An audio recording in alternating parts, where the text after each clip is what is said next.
Bismillahirrahmanirrahim. Assalamualaikum warahmatullahi wabarakatuh. Baik, jumpa lagi di mata kuliah basis data. Kali ini di pertemuan keempat kita akan membahas materi terkait dengan model data.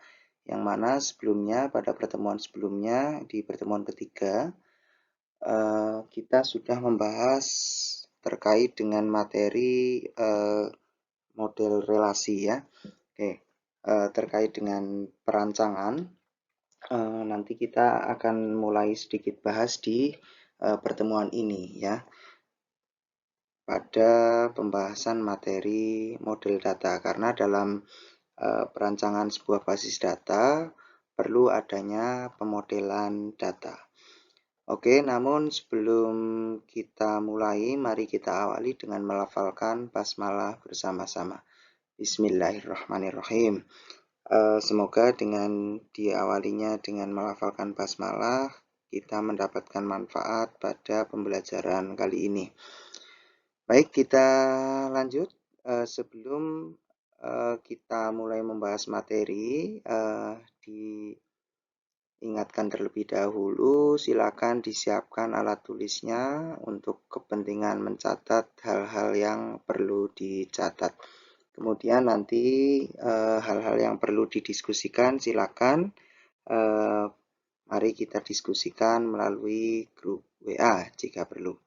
Oke, kita lanjut ke slide yang berikutnya.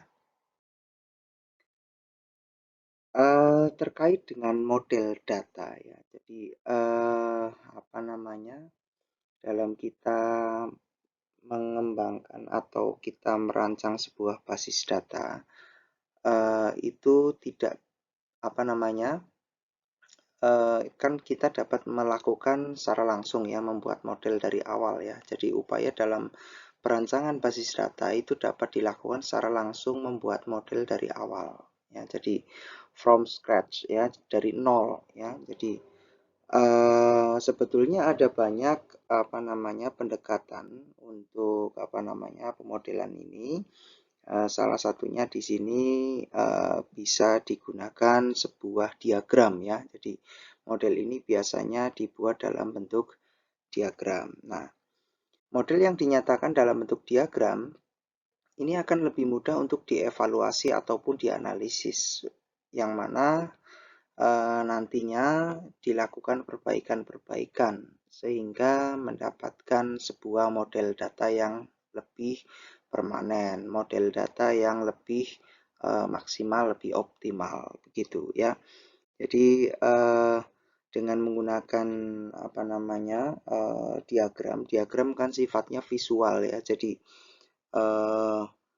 terkadang kita sebagai manusia melihat sebuah informasi yang sifatnya visual dengan tekstual itu lebih cepat memahami, lebih cepat untuk mengambil kesimpulan ketika kita mendapatkan informasi dalam bentuk visual ya, dalam bentuk grafik gitu ya. Oke, kita lanjutkan lagi.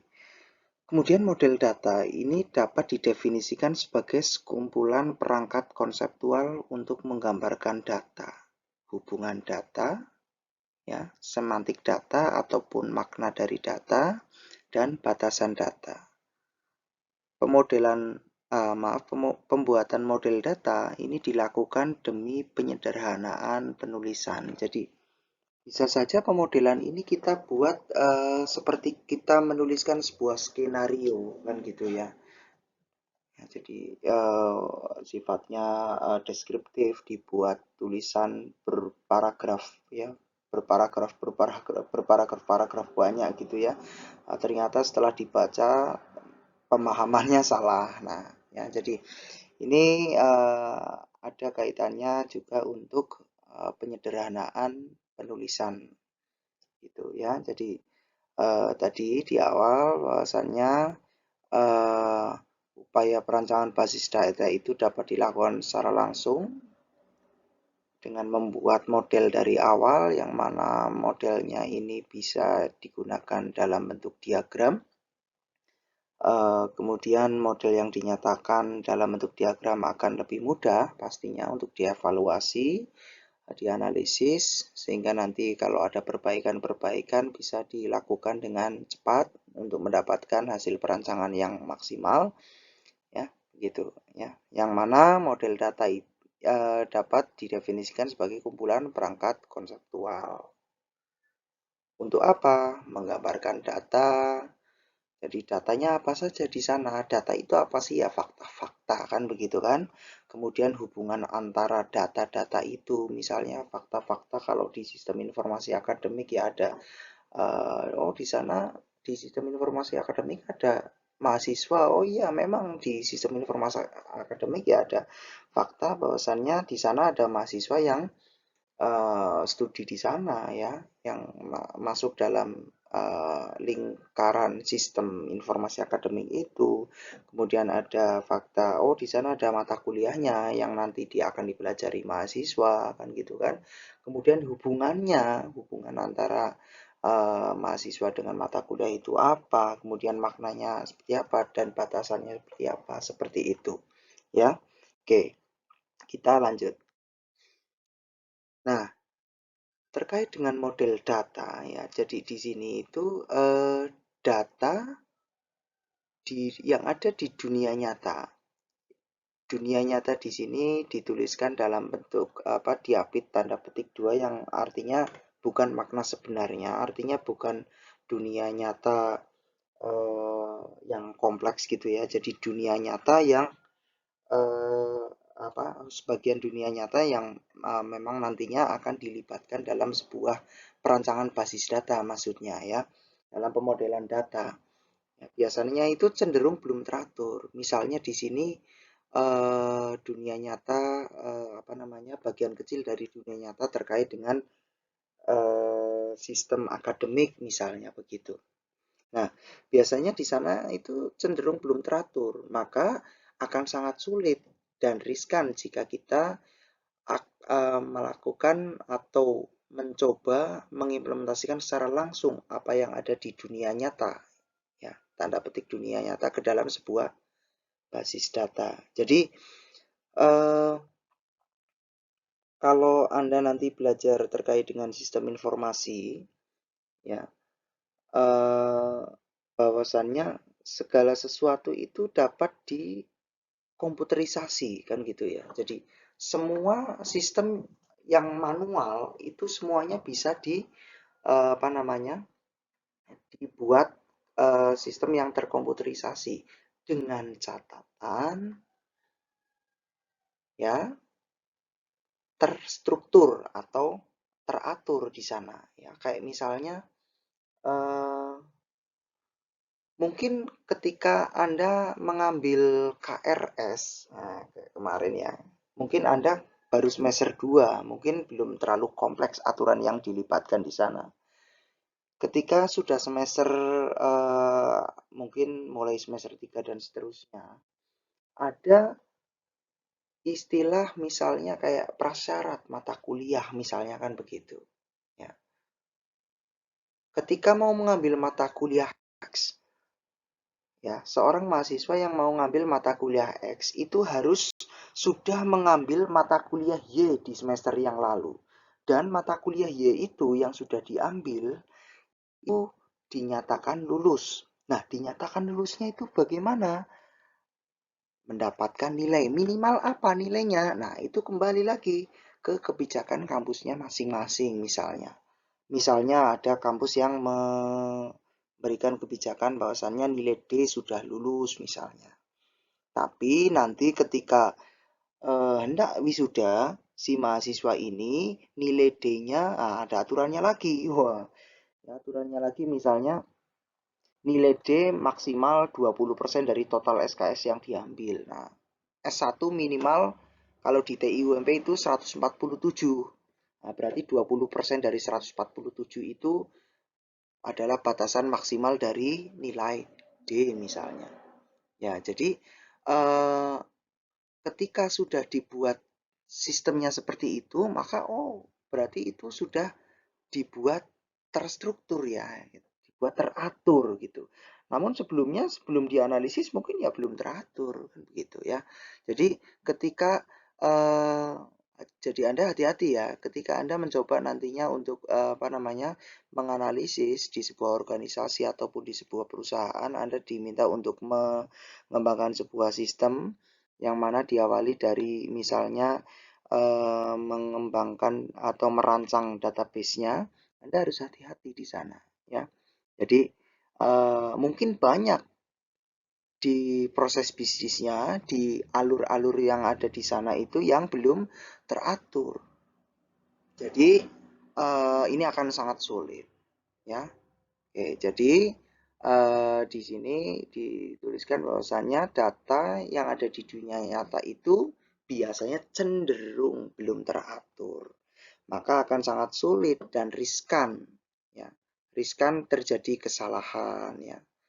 Jika mencoba langsung mengimplementasikannya ya secara langsung apa yang ada di dunia nyata apa yang ada di dunia nyata itu langsung diimplementasikan ke dalam sebuah basis data. Nah, ini akan riskan sekali.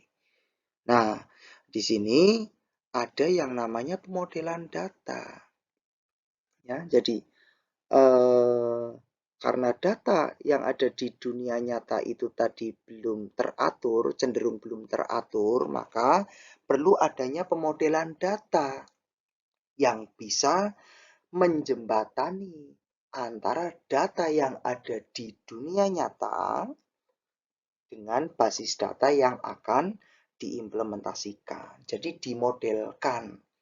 Kalau Anda pernah belajar matematika, di sana ada model matematika. Ya. Jadi misalnya ada soal matematika. Pembangunan sebuah gedung itu dikerjakan oleh 50 orang pekerja. Ketika dikerjakan oleh 50 orang pekerja, maka pengerjaan gedung itu akan selesai dalam sekian hari. Nah, pertanyaannya muncul di sini. Nah, dari konsumen misalnya yang nanti akan menggunakan gedung itu ingin cepat-cepat gedungnya jadi. Misalnya yang tadinya 50 pekerja akan selesai dalam waktu 5 bulan. Nah, ketika pengguna gedungnya nanti itu atau pengguna bangunannya itu menghendaki dalam waktu 3 bulan selesai, maka kira-kira berapa pekerja yang dibutuhkan? Nah, di sana Anda menuliskan model matematikanya. Ya kan? Misalnya X pekerja, Y itu waktu yang dibutuhkan dan seterusnya dan seterusnya. Oke, kita nggak perlu bahas di sini. Ya. Jadi dimodelkan di sana. Nah, ini kalau di bidang matematika mungkin semacam itu kan gitu. Ya. Atau mungkin lagi misalnya jika Budi membeli 3 buku dan 2 ballpoint, maka harganya 10.000 dengan masing-masing harganya buku sekian ribu misalnya.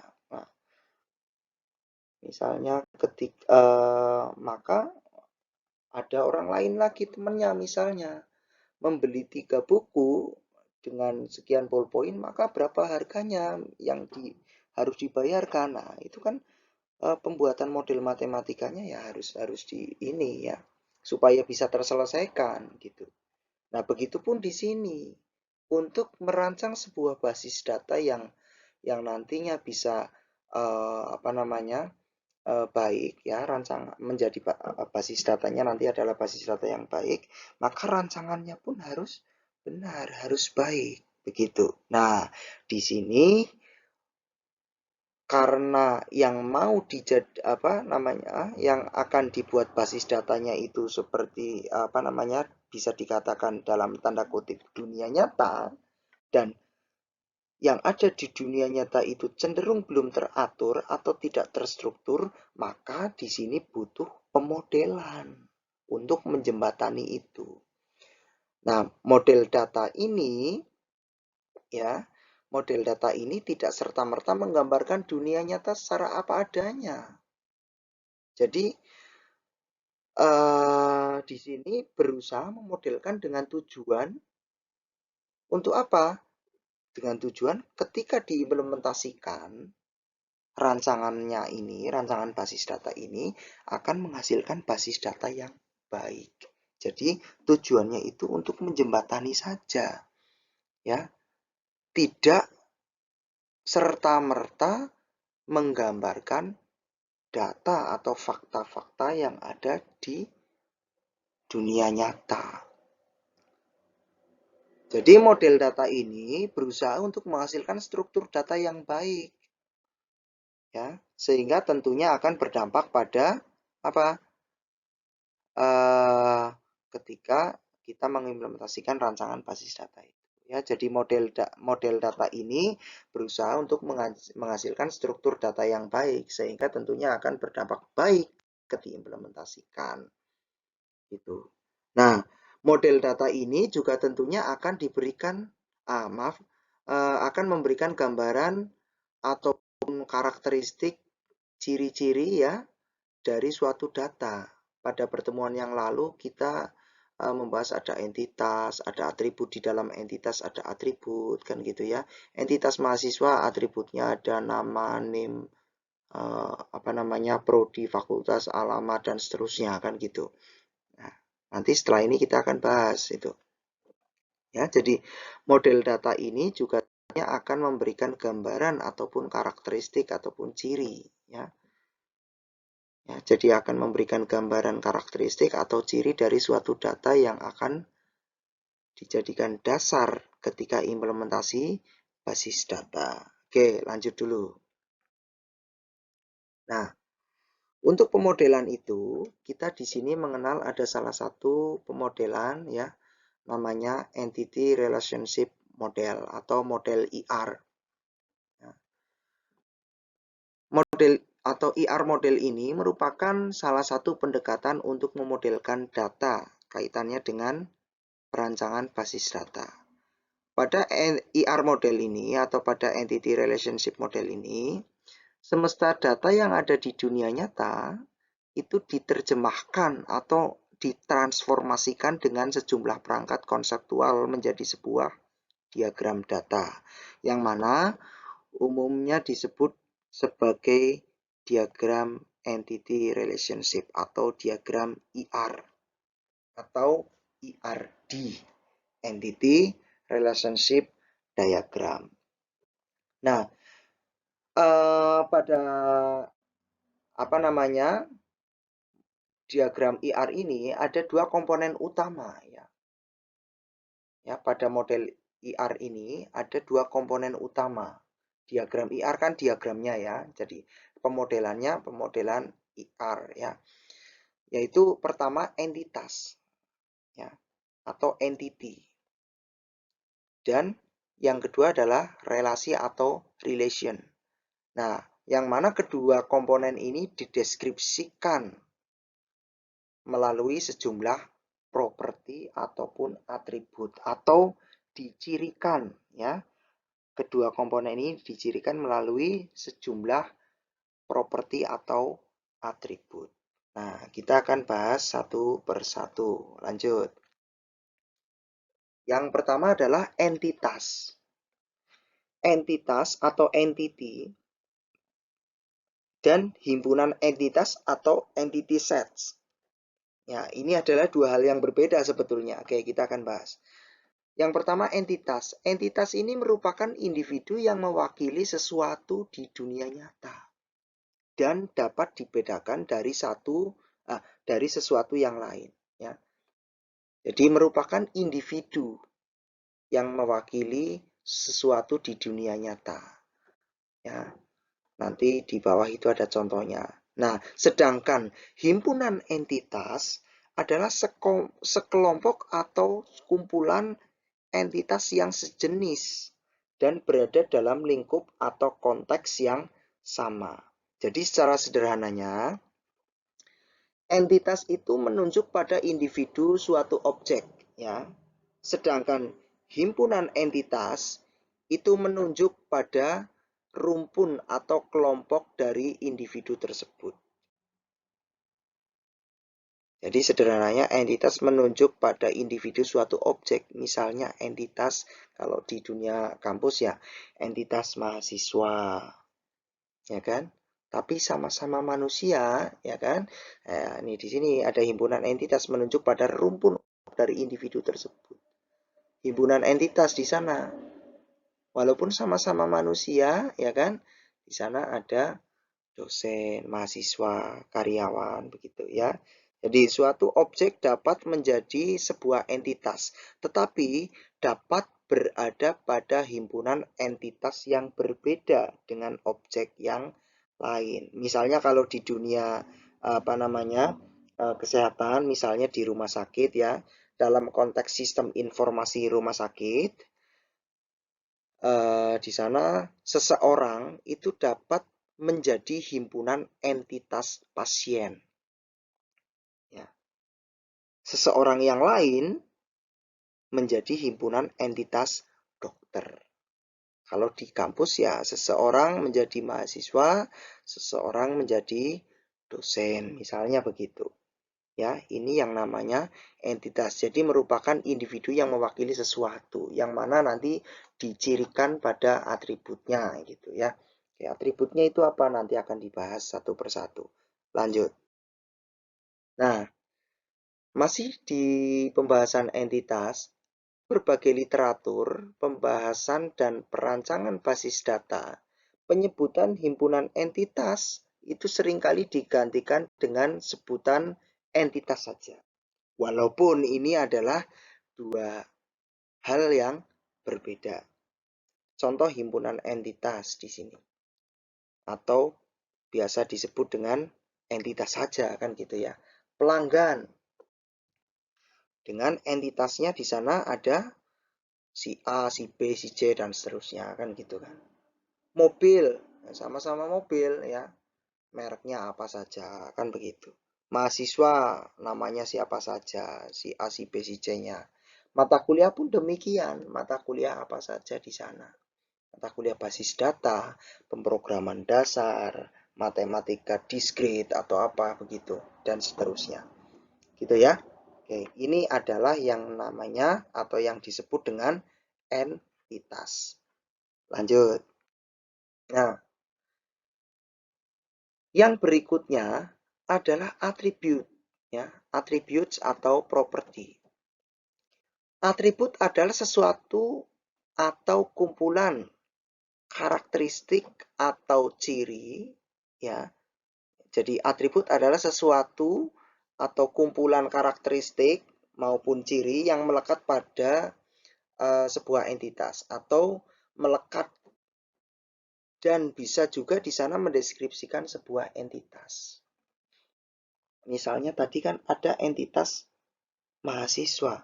Nah, entitas mahasiswa ini bisa saja nanti dalam perancangan atau pembangunan sebuah basis data ini menjadi satu tabel tersendiri bisa saja. Satu entitas mahasiswa. Nah, di sana kan ada mahasiswa A, B, C kan gitu ya. Baris pertama mahasiswa A dengan NIM sekian, nah, dan seterusnya. Baris kedua mahasiswa B dan seterusnya. Nah, di entitas itu ada atributnya, yang mana atributnya kalau di tabel itu atau direpresentasikan dengan field atau kolom, begitu ya. Jadi ada seorang mahasiswa, karakteristiknya apa? Yang melekat dan mendeskripsikan entitas tersebut. Oh, NIM-nya sekian, namanya siapa, prodinya apa, dan seterusnya. Penentuan ataupun pemilihan atribut yang relevan bagi sebuah entitas ini merupakan salah satu hal penting dalam pembuatan model data. Nah, penetapan atribut bagi sebuah entitas ini umumnya memang didasarkan pada fakta di dunia nyata yang ada. Kembali lagi di sini dunia nyata itu diapit dengan tanda petik sehingga tidak maksudnya bukan dunia nyata seutuhnya yang sifatnya sangat kompleks ya. Jadi dunia nyata di sini ya dunia nyata yang nantinya akan dilibatkan saja gitu. Dalam perancangan basis data. Dalam hal ini misalnya entitas mahasiswa. Apa saja di sana berarti atributnya misalnya gitu ya.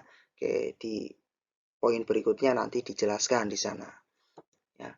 Tapi tidak selalu seperti itu ya. Jadi tadi kan penetapan atribut bagi sebuah entitas umumnya ini memang didasarkan pada dunia nyata yang ada. Tapi tidak selalu seperti itu. Karena apa? Faktanya pada proses perancangan basis data ada sejumlah atribut yang memang sengaja untuk diciptakan sendiri dan tidak dikenal di dunia nyata. Misalnya, jenis kelamin. Kok di sana cuma ditulis 1, tulis 2. Status, misalnya di sistem informasi akademik di sana sudah bayar atau belum, sehingga nanti bisa enroll ke on class atau tidak kan begitu ya. Nah, statusnya 1 atau 0 misalnya begitu. Ya, mungkin kalau kita mengacu pada dunia nyata, status pembayaran 1. Oh, maksudnya apa? Status pembayaran 0 maksudnya apa? Begitu misalnya. Gitu ya. Oke. Nah, pada model IR di sini yang perlu diperhatikan adalah kedudukan atribut dalam entitas. Ya, yaitu atribut mana yang berfungsi sebagai kunci primer atau sebagai istilahnya di sini primary key dan mana yang bukan atribut deskriptif. Contoh misalnya, dalam entitas mahasiswa tadi ada atribut name. Nah, name ini nanti menjadi primary key atau menjadi kunci untuk himpunan entitas mahasiswa atau menjadi key pada entitas mahasiswa. Jadi menjadi atribut key atau key attribute atau atribut kunci. Kenapa? Karena name ini sifatnya unik untuk semua entitas dalam himpunan mahasiswa. Dalam himpunan mahasiswa kan banyak entitasnya ya, ada mahasiswa A, B, C, dan seterusnya. Apakah ada yang NIM-nya sama? Tidak ada. Yang dimaksud unik di sini adalah tidak sama antara satu dengan yang lainnya. Artinya berbeda. Sama, setiap manusia kan unique creature, kan gitu ya. Nah, tidak ada yang sama. Walaupun ada seseorang yang dilahirkan kembar identik, pasti ada yang membedakan. Mungkin ada tai lalatnya, satu agak gemuk, satu agak kurus, kan gitu. Misalnya. Ya. Sedangkan atribut yang lainnya seperti misalnya nama mahasiswa, alamat dan seterusnya itu merupakan atribut deskriptif atau atribut yang menggambarkan entitas tersebut. Ya, masing-masing entitas di himpunan entitas tersebut. Misalnya NIM 1 namanya si A, tanggal lahirnya 1 Oktober 2002 misalnya. Kan begitu. 2001 misalnya. Mahasiswa yang lain, nah, ada penjelasannya. Begitu. Lanjut. Nah, yang kedua di sini ada relasi ya. Tadi ada entitas ya. Ya, yang pokoknya ada entitas, ada relasi ya. Di dalam entitas ada atribut kan begitu. Nah, relasi atau relationship ini juga bisa disebut atau ada istilahnya juga himpunan relasi. Ini adalah dua hal yang berbeda. Namun memang biasanya juga disebut relasi saja begitu ya. Jadi relasi ini menunjukkan adanya hubungan antara sejumlah entitas yang berasal dari himpunan entitas yang berbeda. Jadi menunjukkan adanya hubungan di antara sejumlah entitas yang berasal dari himpunan entitas yang berbeda. Jadi misalnya entitas mahasiswa. Di sini ada entitas seorang mahasiswa dengan NIM sekian, namanya siapa di sana, Teguh Iman misalnya. yang mana berada di dalam himpunan entitas mahasiswa. Mempunyai hubungan atau mempunyai relasi dengan entitas mata kuliah dengan kode MK IF-110 dengan nama mata kuliahnya adalah struktur data. Nah, maka dapat dikatakan relasi tersebut itu mengandung arti bahwa mahasiswa tersebut ya dengan NIM yang tadi disebutkan di atas itu mengambil sebuah mata kuliah. Mata kuliah apa? Yaitu ya ada relasinya. Oh, mahasiswa mengambil mata kuliah dengan kode IF110 dengan nama mata kuliahnya struktur data. Jadi, kumpulan semua relasi di antara entitas-entitas yang terdapat pada himpunan entitas ya. Jadi kumpulan relasi di antara entitas-entitas yang terdapat pada himpunan entitas ini akan membentuk himpunan relasi. Sebagaimana istilah himpunan entitas yang sering disingkat sebagai entitas saja, walaupun memang memiliki makna yang berbeda sebetulnya ya. Begitupun istilah himpunan relasi ini juga sering sekali disingkat dengan istilah relasi saja. Gitu ya.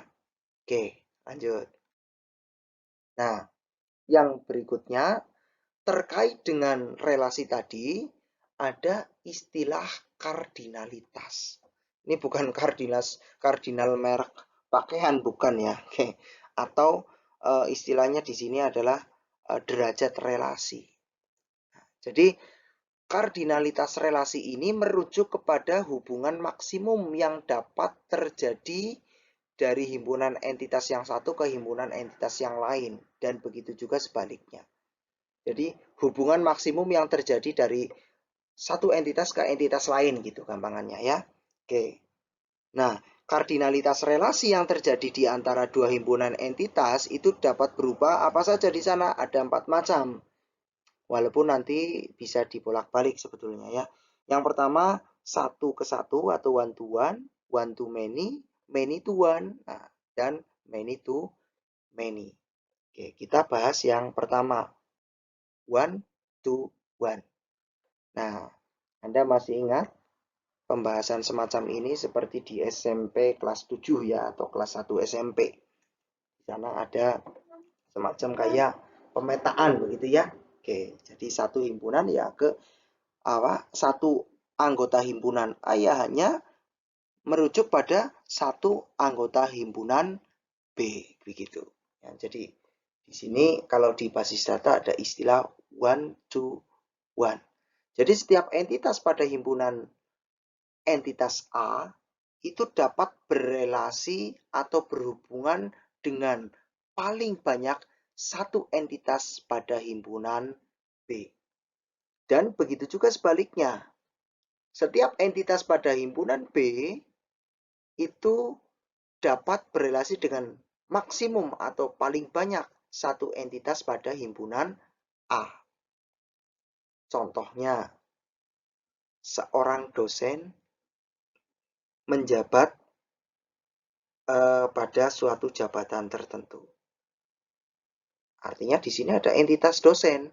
Oh, ada dosen A, ya kan? Menjabat ini sebagai relasinya ke entitas yang lain. Jadi di sini ada entitas dosen dan entitas jabatan. Dosen ada dosen A, B, C.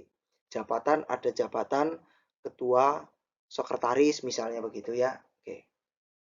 Jadi satu dosen hanya bisa menjabat satu jabatan.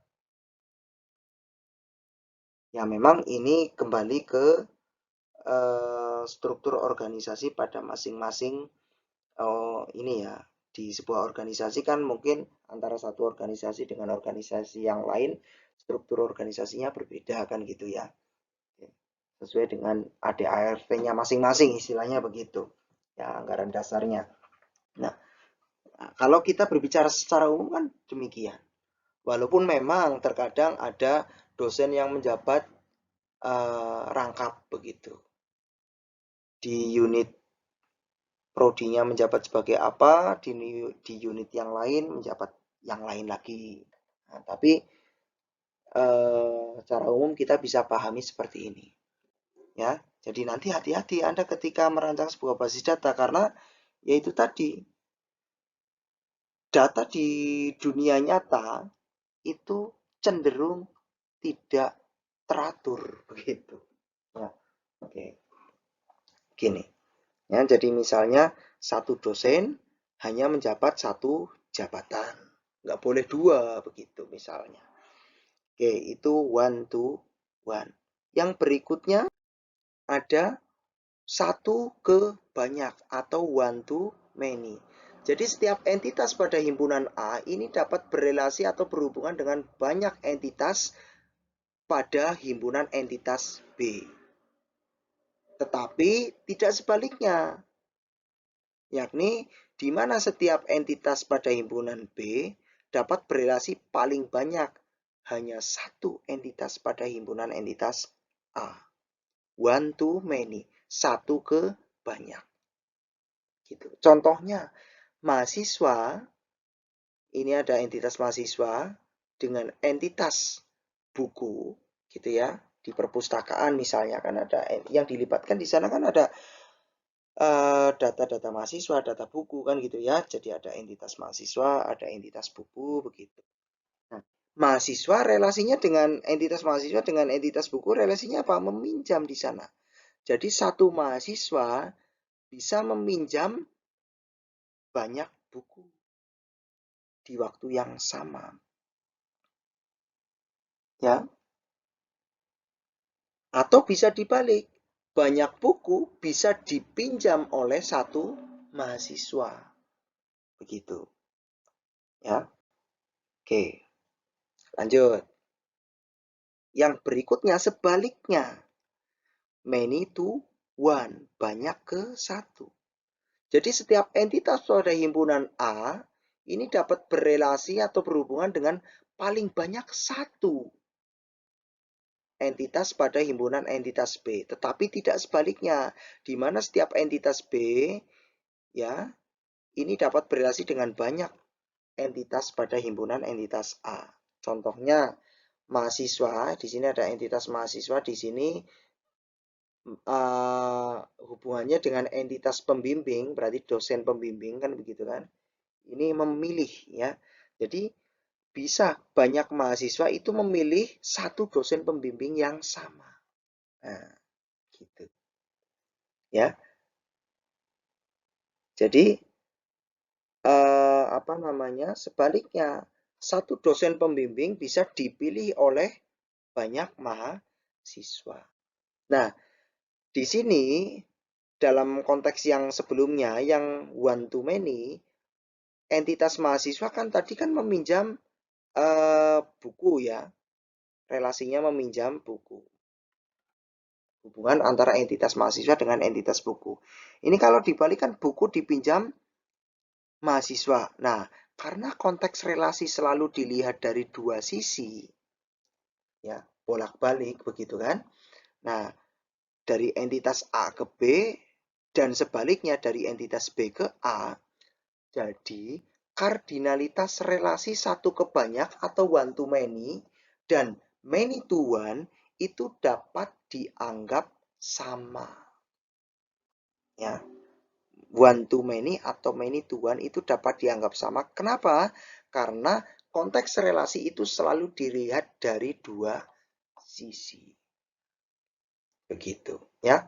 Lanjut. Yang keempat adalah banyak ke banyak. Nah, di sini many to many. Jadi setiap entitas pada himpunan entitas A ini dapat berelasi atau berhubungan dengan banyak entitas pada himpunan entitas B. Setiap entitas pada himpunan A ya, pada himpunan entitas A dapat berelasi atau berhubungan dengan banyak di himpunan entitas B. Begitu juga sebaliknya. Satu di entitas B bisa berhubungan, satu entitas di himpunan entitas B bisa berhubungan dengan satu entitas di himpunan entitas A. Gitu. Contohnya, hubungan antara atau relasi antara entitas mahasiswa dengan entitas mata kuliah. Mahasiswa, NIM, nama, siapa, kan begitu ya. Nah, di sini mata kuliahnya. Himpunan entitas mahasiswa, di sana kan entitasnya ada mahasiswa A, NIM-nya sekian, mahasiswa B, NIM-nya sekian. Mata kuliah, kode mata kuliah 1, namanya apa, kode mata kuliah 2, mata kuliahnya apa, entitasnya itu. Nah, di sini hubungannya apa? Mengambil. Mahasiswa, ya, artinya satu mahasiswa bisa mengambil banyak mata kuliah atau mempelajari banyak mata kuliah, atau dibalik, banyak mata kuliah bisa atau satu mahasiswa bisa mengambil banyak mata kuliah, atau satu mata kuliah bisa diambil oleh banyak mahasiswa, atau banyak mahasiswa bisa mengambil satu mata kuliah, atau beberapa mahasiswa bisa mengambil beberapa mata kuliah, begitulah. Ya, banyak ke banyak. Oke, silakan dicermati. Begitu, ya. Lanjut. Nah, yang berikutnya ya terkait dengan tadi pemodelan yang sudah secara teori dipahami. Nah, kita beranjak kepada diagramnya yang digunakan untuk melakukan pemodelan itu. Ya, tadi kan modelnya model IR, ya kan? Nah, diagramnya di sini ada yang namanya diagram IR atau IRD. Diagram Entity Relationship atau diagram IR atau Entity Relationship Diagram. Ini digunakan untuk menggambarkan model IR, yang mana berisi komponen-komponen himpunan entitas dan himpunan relasi yang masing-masing dilengkapi dengan atribut-atribut yang merepresentasikan seluruh fakta di dunia nyata, ya, dalam tanda kutip dunia nyata yang sedang ditinjau, yang akan dirancang basis datanya, begitu. Kenapa? Ya, membuat atau membangun basis data ya tidak bisa serta-merta langsung, kan. Pada pertemuan sebelumnya sudah dibahas, seorang tukang kayu pun ketika mengerjakan sebuah pesanan, misalnya meja, meja belajar, kursi, dan seterusnya, ya perlu membuat yang namanya perancangan. Begitupun seorang penjahit ketika dia ingin menjahitkan baju orang lain misalnya, atau bahkan membuat baju untuk dirinya sendiri, pasti membuat rancangannya, biasanya dalam bentuk pola, ya, pakainya pola, gitu. Nah, di sini karena ini sifatnya diagram, diagram berarti kan grafik, ya, representasinya bentuknya visual, maka kita gunakan simbol-simbol atau notasi simbolik dalam diagram IR ini, ya. Yang bisa digunakan yang pertama di sini adalah persegi panjang. Persegi panjang ini digunakan untuk apa? Menyatakan himpunan entitas. Misalnya di sini dituliskan di dalam persegi panjang ini E, maka ini adalah himpunan entitas E. Ketika mahasiswa, ya tuliskan saja di sana mahasiswa. Artinya ini adalah himpunan entitas mahasiswa atau entitas mahasiswa. Kemudian yang kedua di sini ada elips, ya, lingkaran lonjong begini. Ini menyatakan atribut. Atribut itu apa? Berfungsi sebagai, bisa di sana berfungsi sebagai atribut kunci atau atribut deskriptif atau atribut yang lain, ya, komposit atribut dan seterusnya, ya, terkait dengan atribut key dan seterusnya. Nanti kita akan bahas, ya, pembahasan atribut pada pertemuan mendatang, ya. Oke, ini, ya, jadi lingkaran atau elips digunakan untuk merepresentasikan atribut. Atribut itu apa? Atribut ya yang menggambarkan atau yang mendeskripsikan, yang mencirikan sebuah himpunan entitas. Misalnya entitas mahasiswa, di sana atributnya ada name, nama, alamat, golongan darah, tanggal lahir, dan seterusnya. Nah, di sini penulisan atribut ini, ya, mungkin kita bahas sedikit terkait dengan atribut di pertemuan ini. Ada yang menggunakan garis bawah ini.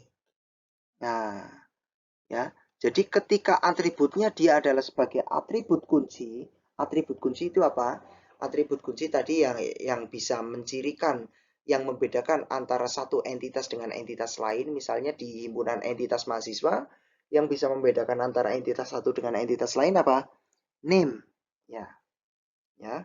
Jadi di himpunan entitas mahasiswa kan di sana ada sekumpulan data mahasiswa kan begitu ya. Nah, yang membedakan antara mahasiswa satu dengan yang lain apa?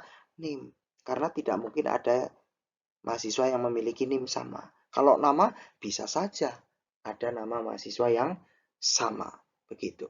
Ya. Jadi untuk menggambarkan atribut key ini bisa digunakan garis bawah. Kalau yang bukan atribut key maka tidak perlu menggunakan garis bawah. Nah, kalau di sini ada A, tertulis A di sini, maka nama atributnya adalah atribut A. Ini sebagai key atribut atau sebagai atribut kunci dengan ditandai dengan ada garis bawahnya. Oke. Kemudian berikutnya adalah belah ketupat di sini. Ini menggambarkan relasi atau sebagai penghubung antara himpunan relasi dengan himpunan entitas. Ya, jadi sebagai penghubung antara himpunan relasi dengan himpunan entitas dan himpunan relasi dan entitas dengan atributnya. Misalnya di sini relasi R. Ini himpunan relasi R ya. Misalnya di sini dicontohkan, misalnya nanti dicontohkan ada entitas mahasiswa dengan entitas mata kuliah. Nah, relasinya apa? Di sini ditulis di dalamnya mengambil misalnya. Berarti mahasiswa mengambil mata kuliah. Tadi relasinya kan begitu ya. Oke. Kemudian ini garis ini sebagai link ya, sebagai penghubung. Maaf tadi belah ketupat ini penjelasannya menyatakan himpunan relasi ya. Sedangkan garis sebagai penghubung antara himpunan relasi dengan himpunan entitas dan himpunan relasi dengan entitas dengan atributnya. Jadi antara himpunan entitas dengan himpunan relasi ya, atau himpunan relasi dan himpunan entitas dengan masing-masing atributnya. Nah, sedangkan kardinalitas relasi ini dapat dinyatakan dengan banyaknya garis cabang atau dengan pemakaian angka. Ya, 1 dan 1 untuk relasi 1 ke 1 atau one to many ya 1 dan n. N itu banyak ya. Untuk relasi one to many atau banyak ke banyak berarti n dan n untuk relasi banyak-banyak tadi ya. Oke. Lanjut. Nah, di sini dicontohkan bagaimana untuk pembuatan atau penggunaan diagram IR ini, misalnya untuk relasi one to one, 1 ke 1. Misalnya, ini kan himpunan entitas dosen. Himpunan entitas dosen, di sana kan dosen kan banyak ya. Nah, misalnya artinya satu dosen, satu entitas itu hubungannya dengan himpunan entitas jurusan kan juga banyak ya kan, jurusan A, jurusan B, jurusan C kan begitu kan. Nah, satu dosen mengepalai satu jurusan. Begitu ya. Jadi di sini himpunan entitas, ini entitas dosen, ini relasinya mengepalai, ini entitas yang lain,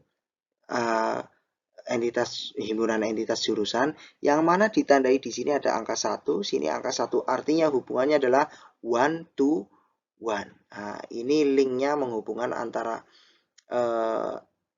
himpunan entitas dengan himpunan relasi, ataupun sebaliknya himpunan relasi dengan himpunan entitas, dan himpunan entitas dengan atributnya. Misalnya dosen di sini, nama dosen, alamat dosen. Mungkin di sini lebih tepatnya kita tambahkan boleh satu atribut lagi yang mungkin ketika kita menjadikan nama dosen ini menjadi atribut kunci dengan ditandai garis bawah ya. Ini kurang pas ya, karena mungkin saja ada dosen dengan nama yang sama. Nah, mungkin bisa dengan nomor induk dosen atau apa begitu ya yang bisa membedakan ya. Nah, di sini atribut yang lain, atribut deskriptifnya dan seterusnya nanti kita akan bahas dan terkait dengan atribut-atribut, ada atribut apa saja di pertemuan mendatang. Nah, begitupun dengan jurusan di sini ada kode jurusan. Misalnya kode prodi TI 0304 ya, yaitu fakultasnya prodi yang berada di fakultas 03 teknik, di mana di fakultas teknik dan sains adalah prodi keempat, berarti 0304. Namanya apa? Nama jurusannya atau nama program studinya. Nah, di sini juga ada link yang menghubungkan antara himpunan relasi dengan atributnya di sana. Gitu ya. Oke. Contoh lagi yang one to many. Satu dosen mengajar banyak mata kuliah, kan begitu. Ya, silakan nanti bisa dipelajari lagi. Lanjut. Nah, kalau tadi one to many, ya kan? Ini kan berlaku juga sebaliknya. Kalau yang tadi many to one, yang karena yang namanya relasi kan juga bisa dilihat dari dua arah ya. Nah, yang berikutnya di sini contoh penggambaran relasi menggunakan IRD, yang mana di sini kardinalitasnya adalah many to many. Misalnya di sini himpunan entitas mahasiswa. Nah, di sini ada juga himpunan entitas mata kuliah. Artinya banyak mahasiswa atau beberapa mahasiswa bisa mengambil beberapa mata kuliah.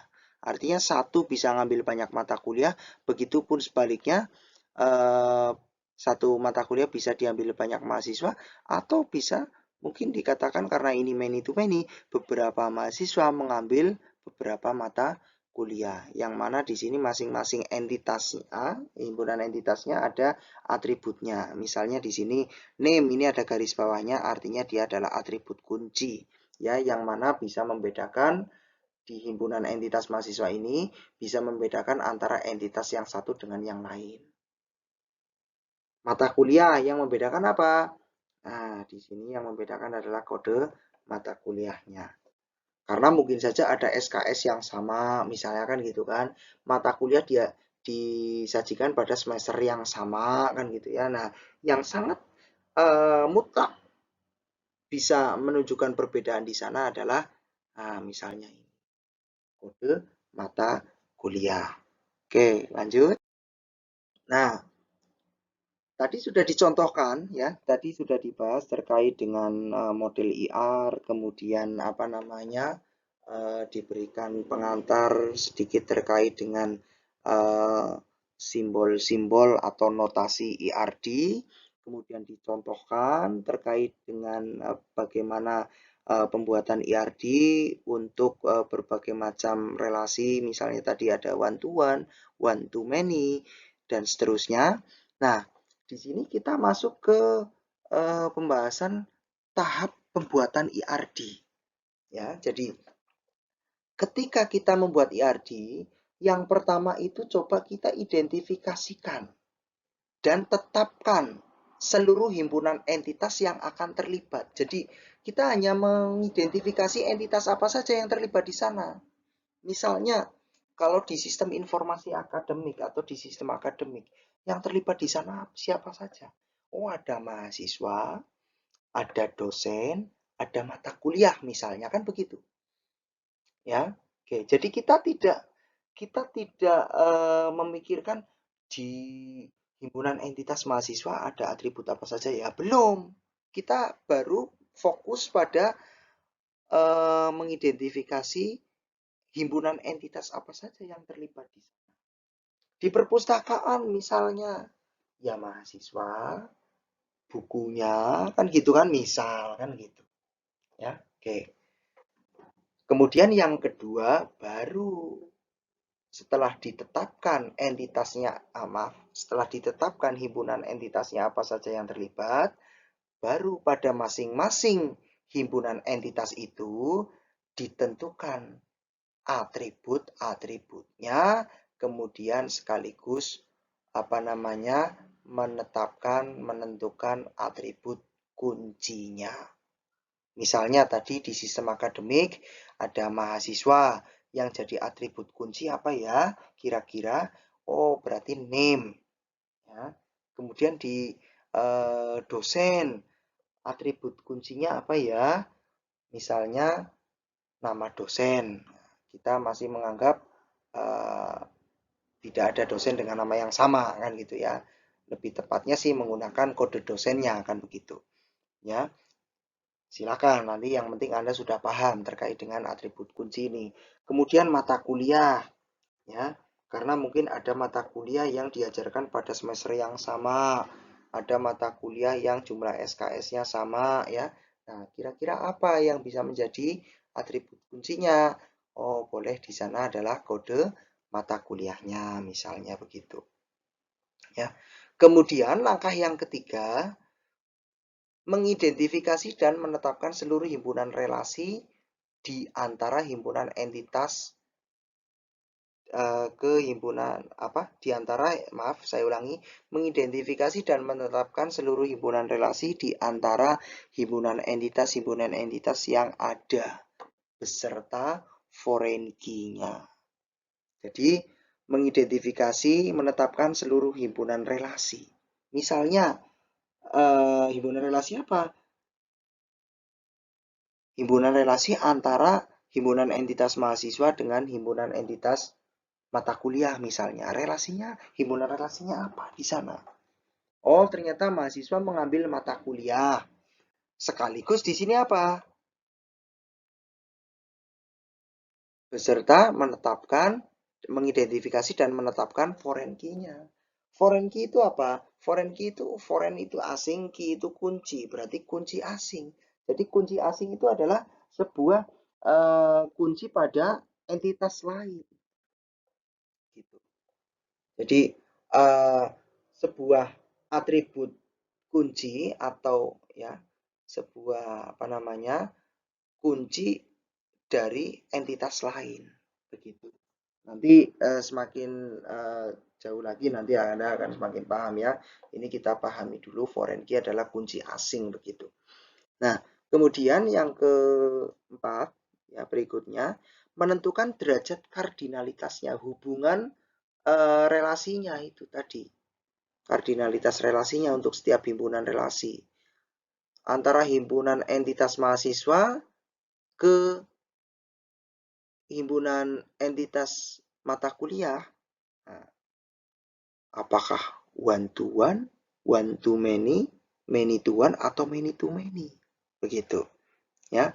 Nah, yang terakhir baru melengkapi himpunan entitas dan himpunan relasi dengan atribut-atribut deskriptif atau atribut yang bukan kunci ya.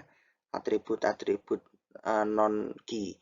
Misalnya himpunan entitas mahasiswa, tadi atribut kuncinya kan name. Ya, atribut-atribut deskriptifnya misalnya apa? Nama, program studi, fakultas, tanggal lahir, golongan darah, alamat, dan seterusnya. Itu misalnya. Ya, oke. Kita coba lanjut ke contoh saja.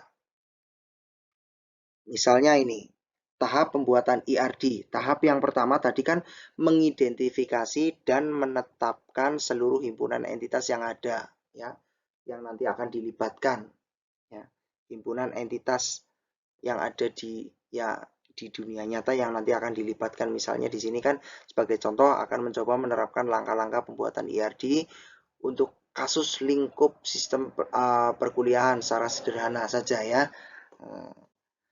Yaitu sistem akademik misalnya, yang sederhana saja. Karena kalau kita bahas sistem akademik yang sesungguhnya ya sangat kompleks sekali ya, yang telah dibahas pada pertemuan sebelumnya kan sudah sedikit disinggung ya kan gitu. Nah, setelah kita identifikasi maka kita akan menetapkan 3 buah himpunan misalnya. Sederhana saja, yaitu himpunan entitas mahasiswa, himpunan entitas mata kuliah, dan himpunan entitas dosen. kita tetapkan, kita identifikasi dan tetapkan dulu. Identifikasi kira-kira apa saja ya. Nah, setelah teridentifikasi, tetapkan. Oh, ini ada 3 himpunan entitas. Nah, setelah itu baru langkah berikutnya adalah menentukan atribut key-nya dari masing-masing himpunan entitas yang tadi sudah ditetapkan. Mahasiswa, apa ya? Oh, ternyata NIM ya. Jadi atribut key di masing-masing himpunan entitas itu merupakan atribut terpenting yang dapat mengidentifikasi atau membedakan atau mencirikan setiap entitas yang ada di dalamnya. Di himpunan entitas mahasiswa yang bisa membedakan antara entitas mahasiswa yang satu dengan entitas mahasiswa yang lain apa? Ya, NIM. Di himpunan entitas mata kuliah yang bisa mencirikan atau bisa membedakan antara entitas mata kuliah satu dengan entitas mata kuliah yang lain apa di himpunan entitas mata kuliah ya kode MK-nya dan seterusnya. Misalnya di dosen kita contohkan di sini nama dosennya. Nah, karena ini adalah atribut kunci, maka digarisbawahi ya. Oke. Nah, keberadaan atribut key ini juga menjadi tanda ya, tadi sudah dibahas, menjadi tanda atau ciri tentang kebenaran eksistensi dari sebuah himpunan entitas. Nah, di sini kemandirian sebuah himpunan entitas dapat dilihat dari kejelasan atribut key dan perbedaannya dengan key pada himpunan entitas yang lain. Oke, yang berikutnya mengidentifikasikan dan menetapkan seluruh himpunan relasi yang ada ya di antara himpunan entitas yang sudah ditetapkan tadi. Pertama itu kemudian mengidentifikasi dan menetapkan juga foreign key-nya. Pertama kita mengidentifikasi ini relasinya misalnya antara himpunan entitas mahasiswa dengan himpunan entitas mata kuliah ini relasinya apa ya? Oh, mahasiswa mengambil mata kuliah. Gitu. Ya. Kemudian foreign key-nya apa di sini? Nah, ini kunci asingnya di sini. Ini di himpunan entitas relasi mengambil ini ada name berasal dari key di entitas lain yaitu di himpunan entitas mahasiswa, sedangkan kode MK ini kunci asing dari himpunan entitas lain yaitu berasal dari himpunan entitas mata kuliah misalnya. Dan itu pun dengan himpunan entitas mata kuliah dengan himpunan entitas dosen hubungannya apa? Oh, dosen mengajar mata kuliah atau dibalik mata kuliah diajar oleh dosen ini. Begitu. Ya. Mengidentifikasi sekaligus menetapkan relasi sekaligus foreign key-nya. Jadi langkah ini merupakan langkah penting dalam pembuatan IRD. Kualitas rancangan basis data sangat ditentukan oleh ketepatan dalam menentukan relasi yang terjadi antara himpunan relasi mahasiswa dengan himpunan entitas mahasiswa dengan himpunan entitas mata kuliah, relasinya apa begitu ya. Oke. Jadi relasi yang ditetapkan di sini itu harus mengakomodir ya, harus mengakomodasi semua fakta yang ada dan menjamin semua kebutuhan penyajian data. Ya. Akan tetapi tetap harus mempertimbangkan kemudahan operasi pengolahan data nantinya ketika rancangan ini diimplementasikan. Misalnya untuk operasi select atau menampilkan data, operasi update dan hapus penghapusan data misalnya kan gitu. Ya. Dan untuk itu relasi yang sifatnya tidak langsung ini harus dibuang atau ditiadakan. Misalnya, ini kan relasinya yang hubungan langsungnya apa? Mahasiswa mengambil mata kuliah. Relasi yang tidak langsung misalnya apa? Mahasiswa dengan NIM 01 itu mengambil mata kuliah apa saja sih? Nah, ini nggak perlu. Jadi hubungannya yang sifatnya langsung saja di sana. Ya. Tidak perlu ada, kalau gitu kan ada filternya dan sebagainya, mungkin kan begitu ya. Jadi yang dibuat itu yang mungkin mungkin sifatnya umum gitu ya. Mahasiswa mengambil mata kuliah. Tidak perlu dibuat mahasiswa dengan NIM sekian itu mengambil mata kuliah apa saja di sana. Nggak perlu. Ya, jadi himpunan relasi mengambil dan mengajar merupakan relasi langsung yang terjadi antara himpunan entitas mahasiswa dan himpunan entitas mata kuliah. Mahasiswa mata kuliah ini langsung mahasiswa mengambil kan itu kan. Serta kalau himpunan dosen himpunan entitas dosen dengan himpunan entitas mata kuliah ini dosen mengajar mata kuliah apa. Jadi nggak perlu dibuat relasi dosen A ini ngajar mata kuliah apa saja ya, nggak perlu. Karena ini nanti bisa dilakukan dengan membangun query atau menuliskan query. Ya, menuliskan query. Di sana mungkin bisa dituliskan filternya atau sebagai penyaringnya yang ditampilkan hanya dosen yang dimaksud saja misalnya begitu. Ya, oke. Nanti akan dipahami atau dibahas pada apa namanya? Pembahasan mendatang gitu. Lanjut. Ini masih di pembuatan IRD yang 3. Nah, mengidentifikasi dan menetapkan seluruh himpunan relasi di antara himpunan entitas yang ada ini ya, yang itu beserta foreign key-nya. Jadi mengidentifikasi dan menetapkan seluruh himpunan relasi yang ada antara himpunan entitas yang telah ditetapkan sebelumnya. Ya, jadi selain intinya gini, pada tahap ketiga ini mengidentifikasi sekaligus menetapkan himpunan relasi antara himpunan entitas yang telah ditetapkan sebelumnya, misalnya himpunan entitas mahasiswa dengan himpunan entitas mata kuliah, sekaligus mengidentifikasi dan menetapkan foreign key-nya. Jadi himpunan relasi ini misalnya tadi kan mahasiswa mengambil mata kuliah gitu ya.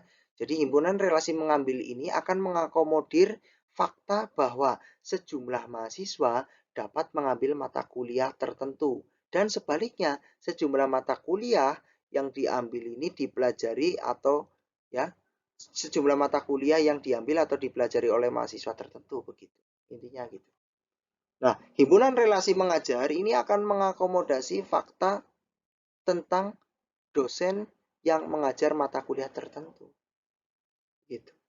Nah, kendati demikian, katakanlah ada kebutuhan, tadi sudah disampaikan sebelumnya, kebutuhan untuk menyajikan informasi tentang mahasiswa mana saja yang diajar oleh seorang dosen. Nah, misalnya, karena dosen misalnya, dosen A mengajar mata kuliah basis data. Mata kuliah basis data diambil mahasiswa dengan NIM 1. Jadi di sini kan mahasiswa mana saja yang diajar oleh dosen A yang tadi misalnya mengambil mata kuliah basis data. Nah, ini mungkin di lapangan memang dibutuhkan. Tapi pada perancangan ini tidak perlu membuat relasi semacam ini. Ya. Tidak perlu membuat relasi antara himpunan entitas mahasiswa dan dosen. Tadi kan yang dibuat relasinya hanya mahasiswa, ya, himpunan entitas mahasiswa dengan himpunan entitas mata kuliah dan himpunan entitas mata kuliah direlasikan dengan himpunan entitas dosen. Tidak perlu dosen ke mahasiswa, tidak perlu. Karena ini apa bisa dilakukan dengan membangun query atau menuliskan query. Jadi tidak perlu membuat relasi antar himpunan entitas mahasiswa dan dosen karena kebutuhan penyajian informasi semacam itu mungkin terpenuhi dengan melakukan query di dalam hal ini adalah query join penggabungan ya. Nah, nanti kita akan pelajari query itu macamnya ada apa saja ya, yang mana melibatkan himpunan entitas mata kuliah dan himpunan entitas yang lain yang dilibatkan gitu ya. Dalam hal ini melibatkan himpunan entitas mata kuliah dan kedua himpunan relasi baik mengambil dan mengajar gitu. Lanjut. Nah, yang keempat, baru menentukan derajat kardinalitasnya atau kardinalitas relasi. Derajat relasinya ya. Oke. Untuk setiap himpunan relasi nanti kita coba harus dibuat ya. Fakta yang sedang ditinjau pada contoh ini misalnya memperlihatkan bahwa seorang mahasiswa boleh mengambil beberapa mata kuliah dan begitu sebaliknya. Sebuah mata kuliah dapat diikuti oleh banyak mahasiswa. Maka derajat relasinya antara himpunan entitas mahasiswa dan himpunan entitas mata kuliah adalah banyak ke banyak. Maka bentuknya begini. N. Banyak mahasiswa ya mengambil banyak mata kuliah. Begitu. Satu mahasiswa bisa ngambil banyak, satu mata kuliah bisa diambil banyak, ya. Dan banyak mahasiswa bisa mengambil banyak. Nah, beberapa mahasiswa bisa mengambil beberapa mata kuliah. Dan begitu hubungannya seperti itu. Nah, di sini ada atribut key-nya, atribut deskriptifnya, foreign key-nya ya. Ini atribut key-nya. Begitupun dosen mengajar begitu. Hubungannya one to many. Ya, ini menunjukkan kenapa kok one to many? Fakta yang ada juga menunjukkan bahwa seorang dosen mengajar beberapa mata kuliah. Tetapi setiap mata kuliah hanya dipegang oleh seorang dosen atau hanya diajar oleh satu orang dosen. Maka derajat relasi antara himpunan entitas dosen dan himpunan entitas mata kuliah adalah satu ke banyak. Satu ke banyak. One to many atau many to one sama saja. Ya, walaupun memang di kampus-kampus tertentu ada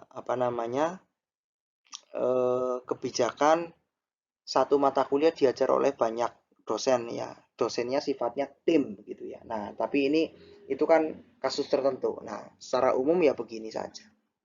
Ya, umumnya begini. Begitu. Lanjut.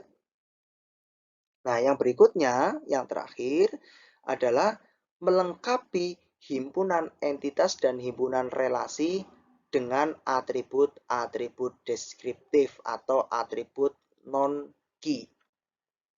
Nah, langkah ini merupakan langkah pelengkap sehingga tidak sepenting langkah-langkah sebelumnya.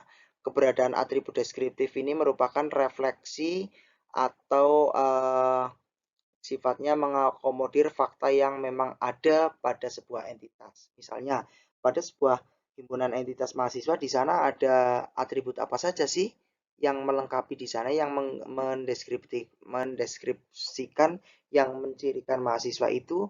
Oh, ternyata ada nama, alamat, tanggal lahir, dan mungkin banyak lagi atribut-atribut yang lain. Kemudian atribut deskriptif tidak begitu berperan dalam membentuk pemahaman kita dalam membaca IRD. Ya. Jadi kalau kita membaca IRD kan ada entitas apa hubungannya dengan himpunan entitas yang lain, ya kan, relasinya one to one atau apa dan seterusnya. Kan begitu. Ya, jadi atribut deskriptif makanya di sini bisa sampaikan bahwasannya tidak begitu berperan. Bahkan jika merancang basis data pada sistem yang besar dan kompleks, langkah ini biasanya langkah melengkapi himpunan entitas dan himpunan relasi dengan atribut non-key-nya ini cenderung diabaikan. Ya, karena biasanya jumlah atribut yang ada ini akan cukup banyak dan akan mengganggu pemahaman dalam pembacaan IRD. Nah, misalnya di sini kita lengkapi name, nama, alamat, tanggal lahir, golongan darah, program studi, fakultas, kemudian nama orang, nama ayah, nama ibu, ya kan, nomor HP, email, ya dan seterusnya. Nah, ini kan akan menjadi semakin ruwet nanti diagram IR-nya, ya. Karena semakin ruwet malah membingungkan begitu, ya. Oke, jadi untuk yang perancangan basis data yang sifatnya kompleks ini diabaikan, cenderung diabaikan ya. Nah, lalu solusinya bagaimana? Loh, kan ini juga sebetulnya ya diperlukan juga. Ya memang diperlukan untuk nanti merancang atau membangun basis data secara realnya, kan begitu ya. Ada field apa saja sih di sana, ada atribut apa saja, kan begitu kan. Nah, maka solusinya dapat memisahkan pendeklarasian atribut-atribut yang sifatnya deskriptif ini dari diagram IR menggunakan sebuah kamus data. Nah, jadi diistilahkan dengan kamus data. Kamus data itu apa? Ada di slide yang berikutnya. Jadi kamus data ini berisi daftar atribut yang diapit dengan tanda kurung kurawal, ya, kurawal buka dan kurung kurawal tutup. Nah, maaf ini salah ketik kok ada kurung sikunya ya. Nah, atribut yang berfungsi sebagai key juga dibedakan dengan yang bukan key dengan menggarisbawahi atribut tersebut. Nah, maka dengan rancangan yang tadi, rancangan IRD dari kasus yang tadi kita bahas, dapat digambarkan pada gambar berikut. Ya. Nah, diagram IR-nya cukup seperti ini, tapi dilengkapi dengan kamus data. Nah, jadi IRD-nya kan mudah dipahami di sini. Ya, mudah dipahami. Oh, ternyata di sana ada entitas apa saja ya? Mahasiswa, ada himpunan entitas mahasiswa, ada himpunan entitas mata kuliah, dan ada himpunan entitas dosen. Ya, yang mana derajat relasinya di sini many to many antara himpunan entitas mahasiswa dengan mata kuliah, begitupun himpunan entitas dosen dengan himpunan entitas mata kuliah itu one to many ya, relasinya entitas dosen mengajar entitas mata kuliah, kan begitu. Nah, dilengkapi dengan kamus datanya seperti ini. Lebih enak dipahami ya, lebih mudah dipahami ya. Gambar diagram IRD-nya ya, diagram IR-nya lebih mudah dipahami. Kemudian juga lengkap dengan atribut-atributnya. Oh, ini himpunan entitas mahasiswa. Oh, ada atributnya name, nama, alamat, dan seterusnya. Yang menjadi atribut kunci yang mana? Yang digarisbawahi. Begitupun dengan himpunan entitas yang lain.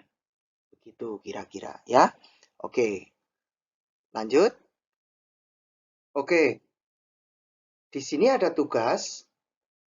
Tugasnya Anda diminta untuk membuat rancangan IRD dengan studi kasus sistem basis data sederhana dengan pilihan sebagai berikut. Jadi pasti antara satu mahasiswa dengan mahasiswa yang lain pasti berbeda ya, karena di sini sesuai dengan studi kasusnya. Misalnya di sini ada pilihannya minimarket atau toko kelontong, kemudian kepegawaian, sistem inventory atau sistem pergudangan ya. Kemudian ada perpustakaan, ada pemesanan hotel. Yang mana ketentuannya ya, tugas dikerjakan secara mandiri atau individu. Dan minimal di sini ada 3 himpunan entitas dan 2 himpunan relasi. Seperti yang tadi dicontohkan, 3 himpunan entitas mahasiswa, himpunan entitas mata kuliah, dan himpunan entitas dosen. Nah, kemudian himpunan relasinya juga ada 2, yaitu mengajar dan mengambil. Ya. Dosen mengajar mata kuliah, himpunan entitas dosen mengajar mata kuliah, kemudian himpunan entitas mahasiswa di sana ada relasi mengambil mata kuliah, gitu ya. Oke, gitu. Kemudian digambarkan sesuai dengan 5 tahap pembuatan IRD yang sudah dijelaskan tadi, ya. Kemudian IRD bisa digambar dengan tulis tangan di kertas, boleh pakai kertas HVS atau pakai kertas folio, kemudian difoto gitu ya. Nah, nanti dikirimkan dalam bentuk PDF ya. Oke, atau bisa saja Anda juga bisa menggunakan sebuah tools ya. Menggunakan sebuah tools, misalnya ada Microsoft Office Visio, boleh di sana ya. Mau tulis tangan, mau pakai Office Visio, dikumpulkannya sama dalam format PDF dengan nama filenya adalah name underscore tugas 1. Ya, name underscore tugas 1. Kalau tulis tangan berarti difoto, kemudian jadikan PDF, nama filenya name underscore tugas 1. Kalau pakai Visio berarti dari Visio diekspor ke PDF dengan nama file name underscore tugas 1. Dikumpulkan melalui on class ya pada kolom assignment sesuai dengan ketentuan yang ada terkait dengan kapan batas waktu pengumpulan dan sebagainya. Silakan dicermati di sana. Terima kasih. Mungkin itu yang dapat saya sampaikan. Mohon maaf segala kekurangannya. Ada pertanyaan silakan ditanyakan melalui grup WA. Kita tutup dengan melafalkan hamdalah bersama-sama. Alhamdulillahirrabbilalamin. Assalamualaikum warahmatullahi wabarakatuh. Terima kasih.